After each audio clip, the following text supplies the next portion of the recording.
when somebody has that power of letting go in relationships, and that is very, very important. As yesterday we were talking about our love and ego, that where there is love, there is no place for ego. And of course, ego kills love. Similarly, this is another dimension of our love, our relationships, that we should know how to let go. Because love means setting free. So let me start with a question that might make you uncomfortable. How many of you are holding on to someone or something in your life that's slowly draining your peace? Anybody? Hmm. Okay, good. Thank you. Thank you for the acknowledgement.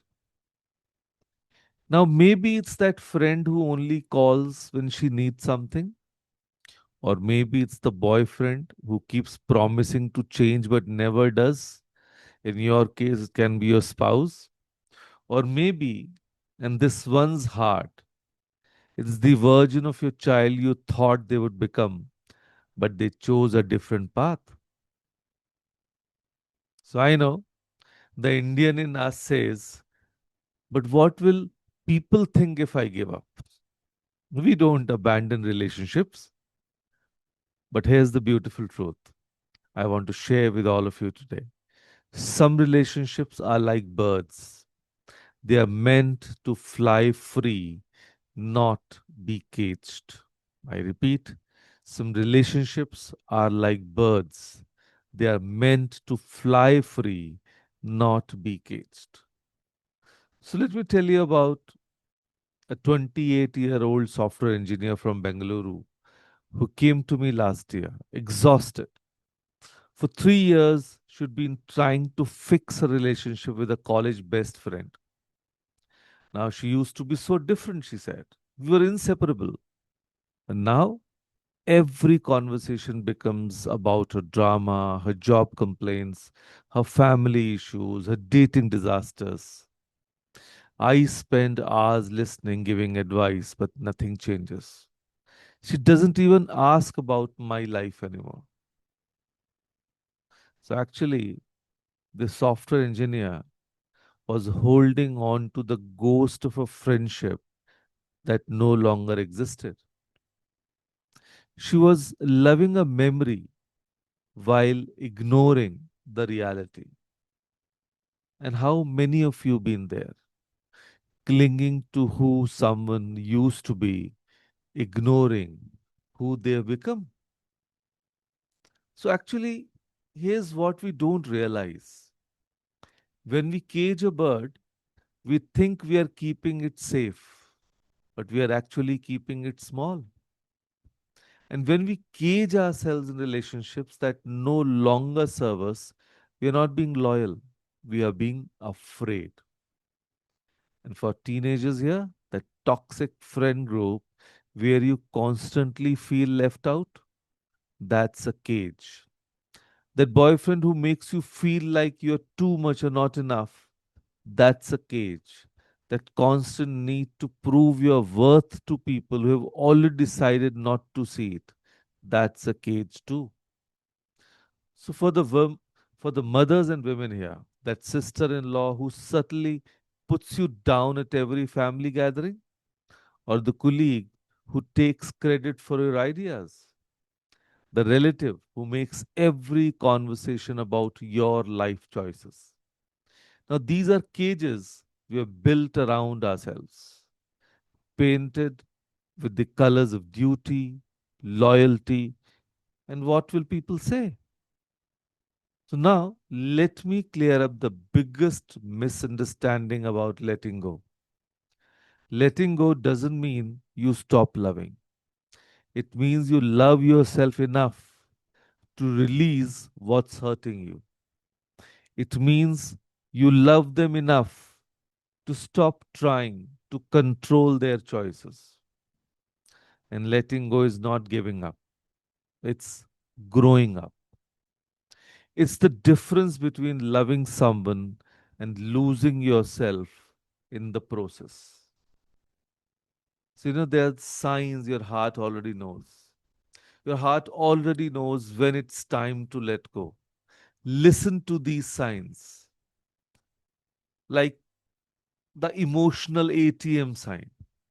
That is, you're constantly making emotional withdrawals, giving advice, energy, time, care, but the accounts is always empty.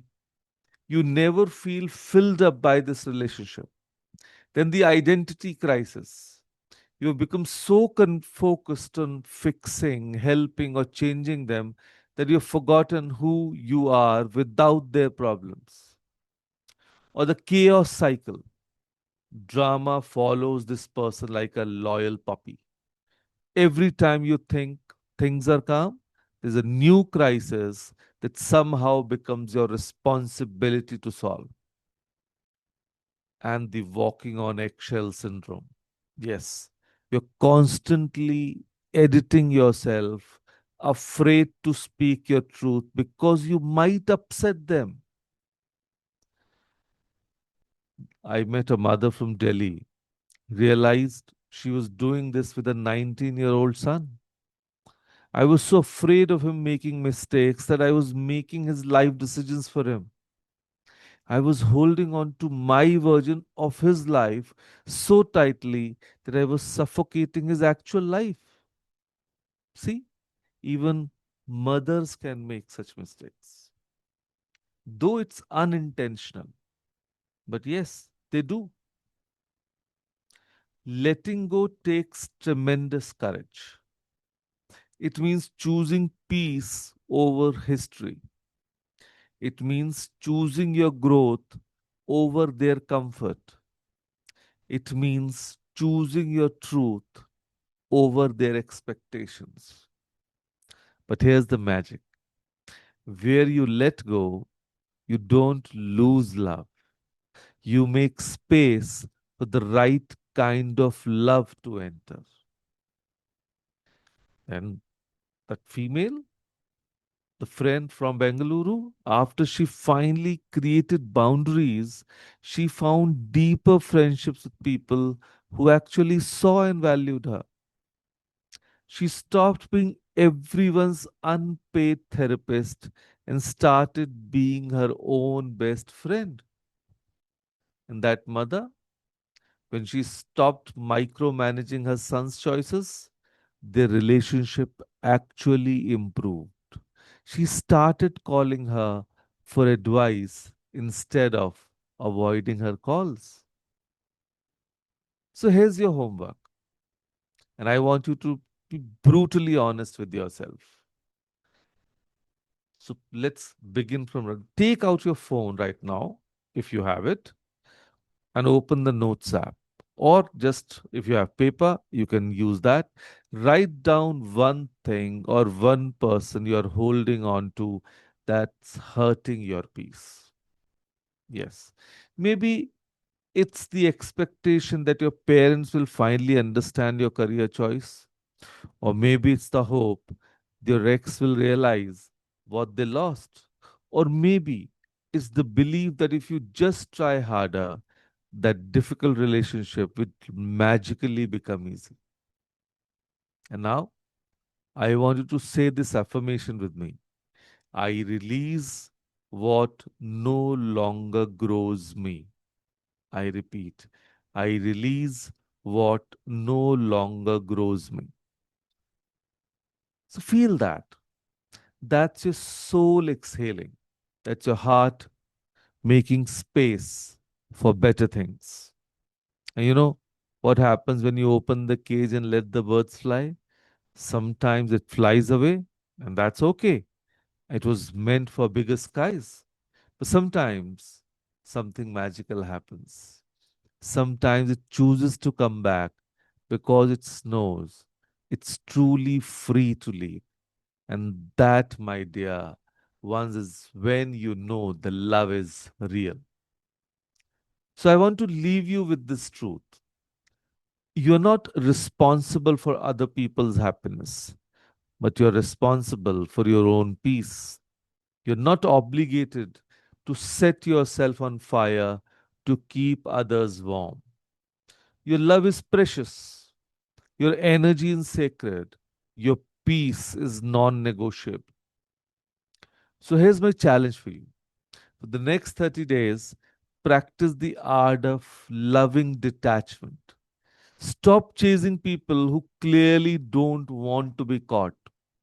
Stop fixing people who don't want to be fixed. Stop shrinking yourself to fit into spaces that were never meant for you. Instead, water the relationships that water you back. Invest your energy in people who invest in you. Choose connections that choose you. And remember this: when you let go of what's not meant for you, you make space for what is. When you release the wrong people, you attract the right ones. When you stop settling for crumbs of affection, you open yourself to receive the whole feast of love. Your hands cannot receive new gifts if they are still holding on to the old baggage. So today, I invite you to open your hands, open your heart, open your life to the beautiful possibility that letting go is not losing, it's making space for winning. Some relationships are meant to be chapters, not the whole book, and some people are meant to be lessons, not lifestyles. And some birds are meant to fly free so that you can learn to soar too. So, the power to let go is the power to grow. And you, beautiful soul, are meant to grow into the magnificent person you are becoming. So, with that thought, thank you, everyone. Thank you. And remember, your peace is your power. So, choose it wisely. Thank you. Thank you, everyone.